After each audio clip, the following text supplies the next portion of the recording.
தலைவர் வாங்க. தலைவரோட கும்பிடு எல்லாரும் வசையில் நின்று வந்து வாங்கிக்கோங்க. வாங்க மக்கா வாங்க. அவர் கும்பிடு கொடுக்கும்போதே வாங்கிக்கோங்க, வேண்டான்றாதீங்க. போனால் வராது, பொழுது போனால் கிடைக்காது. வாங்கிக்கோங்க. Yes yes yes yes S.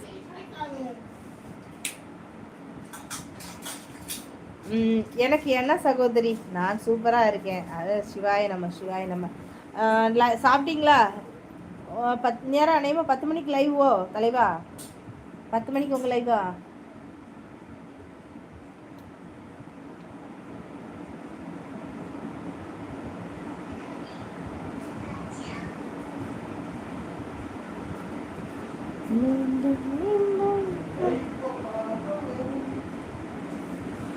அடா அடா அடா அடா, சூப்பர் சூப்பர் சூப்பர். ஆமாம், பாலமுருகன் லைவ்ல இருக்கீங்களா? Okay, super super. வாங்கிக்கோங்க. தலை வணக்கம் கொடுக்குறாரு, வாங்கிக்கோங்க.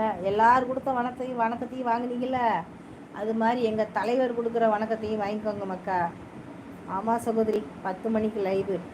வர்றேன். அதான் இன்னொரு மொபைல் இருக்குல்ல, அதுலேருந்து வர்றேன். அதில் சவுண்டு வச்சா இதில் எக்கோ அடிக்குது. அதனால் சவுண்டு இல்லாமல் கொஞ்ச நேரம் இருந்து 4 கமெண்டை போட்டுட்டு வந்துடுவேன். உங்களுக்கு மட்டும் இல்லை, எல்லாருக்கும். யார் லைவில் இருக்காங்களோ அவங்க எல்லாத்துக்கும். சாப்பாடு எல்லாம் டைமுக்கு சாப்பிடணும் சகோதரி. ஆமாம் தலைவரே. ஏன்னா நமக்கு இருக்குது எல்லாருக்கும் ஒரு சான் வயிறு, நம்மளுக்கு கொஞ்சம் கூட அரைச்சான் 1.5 சான் கிட்ட இருக்குது. அதை காக்க வைக்கக்கூடாது தலைவர். டயத்துக்கு உள்ளே போட்டுறணும், லவக்குன்னு 8 உருண்டை போடுற இடத்துல 4 உருண்டையாவது போட்டுறணும் தலைவரே. அதுக்கப்புறம் ஒரு 4 உருண்டையை தள்ளிக்கலாம். என்ன சரிதானே?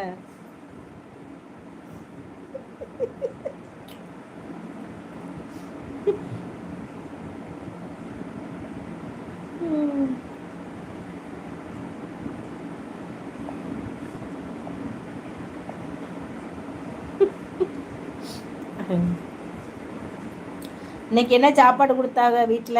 இன்னைக்கு எதுவும் ஆப்பிள் பழம், சப்போட்டா பழம் எதுவும் கிடைச்சதா? பாலமுருகன் எதுக்கு சிரிப்பு? பாலமுருகன் அக்கா பேசுகிறத கேட்டால் சிரிப்பாக வருதா? அப்படி கிடையாது சகோதரி. டைமுக்கு சாப்பிடல அப்படின்னா எனக்கு கோபம் அதிகமாக வந்துடும். எனக்கு அதுக்கு மேலே வரும் தலைவரே. மற்றவங்க யாருக்கும் சோறு மிச்சமே வைக்க மாட்டேன். நானே சட்டியை காலி பண்ணிவிட்டு தண்ணியை ஊற்றி தட்டை வச்சு மூடி வச்சுருவேன். பியூட்டி பார்லர் மாயா, வணக்கம் அம்மா. வாங்க தாயி, வாங்க. எப்படி இருக்கீங்க? வாங்க பாலா ப்ரோ. வணக்கம். பாலமுருகன் தம்பி, நம்ம சென்னை வரதராஜ் தலைவர் உங்களுக்கு வணக்கம் சொல்கிறாரு. வந்து வாங்கிட்டு போங்க. வந்து வாங்கிட்டு போயிட்டு வேலையை பாருங்க. வாங்க மாயா, வாங்க. மாயா வணக்கத்தை வந்து வாங்கிக்கோங்கப்பா. எங்கள் தலைவர் வணக்கம் கொடுக்கும்போதே வாங்கிக்கோங்க. யார் அக்கா இந்த சிமிக்கி வச்சு தூங்கிட்டாங்க?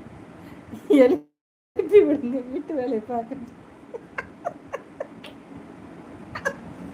அநியாயம் பண்ணு. யாரு அக்கா அந்த சிமிக்கி வச்சு தூங்கிட்டாங்க? எழுப்பி விடுங்க. தூங்குற நேரம் தான் தூங்கியிருக்காங்க. தூங்கும்போது எழுப்பக்கூடாது, காலையில் தான் எழுப்பணும். அக்கா நான் கடையில் வேலை பார்த்து கொண்டு இருக்கிறேன் அக்கா, வீடியோ வேலை. ஓகேப்பா. இன்னைக்கு வெறும் சாப்பாடு கார குழம்பு தான். ஏன் இன்னைக்கு ஆப்பிள் பழம் கொடுக்கலையா? அதனால தான் இன்னைக்கு கொஞ்சம் கலர் டல்லாக இருக்குது. மத்தியானம் 1 மணி லைவுக்கு உங்களை நான் பார்த்தேன். கொஞ்சம் தகன்னு மின்றது கொஞ்சம் கம்மியாக தான் இருக்குது தலைவரே. அதனால் டெய்லி ஒரு ஆப்பிள் பழம் சாப்பிடுங்க தலைவரே, உடம்புக்கு நல்லது. நம்மளை மாதிரி கருப்பாக இருக்கவங்களாம் கொஞ்சம் ஆப்பிள் பழம் சாப்பிட்டா தகன்னு வருவோம். வணக்கம் அண்ணா. வணக்கம் மாயா சொல்லிட்டா. வணக்கம் மாயா. வணக்கம் பாலமுருகன். வணக்கம் அண்ணா. ஈரோடு பாலமுருகன் அண்ணா, உங்களுக்கும் வணக்கம் அண்ணா. வணக்கம் தலைவரே. ஆப்பிள் பழம் கிடைக்கலன்னா நல்ல கலர் கொடுக்குற மாதிரி மாதுளம்பழம் வாங்கிக்கோங்க. மாதுளம்பழம் கிடைக்கலையா, பீட்ரூட் ஜூஸ் அடித்து கொண்டு வந்துருங்க, வாட்டர் பாட்டிலில் ஊற்றி. வணக்கம் நண்பா, வணக்கம். இன்னைக்கு எங்கே நம்ம தம்பியை காணோம்? நம்ம போதைப்புறா தம்பியை காணோம், பிரபாகரன் தம்பியை காணோம். எங்கே போயிட்டாங்கன்னு தெரிய மாட்டேங்க.